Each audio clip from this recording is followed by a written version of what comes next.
And some breaking news just coming in. The BJP is all set to release the manifesto of West Bengal. Shortly, Home Minister Amit Shah is going to unveil BJP's Sonar Bangla blueprint.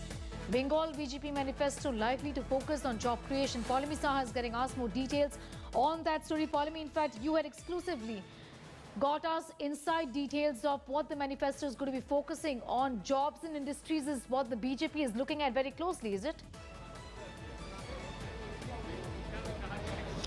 That's right. Obviously, the BJP is focusing on the issue of unemployment. So jobs will be guaranteed by the Bharatiya Janata Party in its manifesto. Obviously, also promising a corruption-free and transparent government to act against extortionists and those who have been engaging in corruption from the bottom up as well. Something that they will be promising to the people who allegedly have been subjected to the Katmani culture and have been complaining about the same as well. Also, there will be big promises made about granting reservation to Hindu OBCs as recommended by the Mandal Commission. Also, several measures and policies that will be announced in order to appease the ST communities of Santals, of Mundas, of Orans, and then, of course, the SC communities of Matuas and Rajbanshis as well.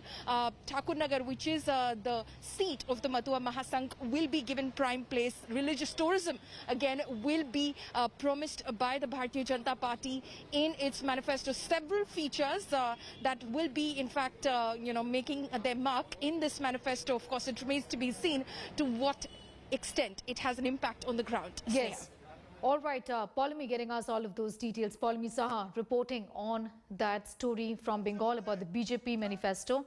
Poulami, of course, talking about the fact that there are going to be jobs, industries, something that the BJP has been talking about. The unveiling of the manifesto, in fact, expected any time now.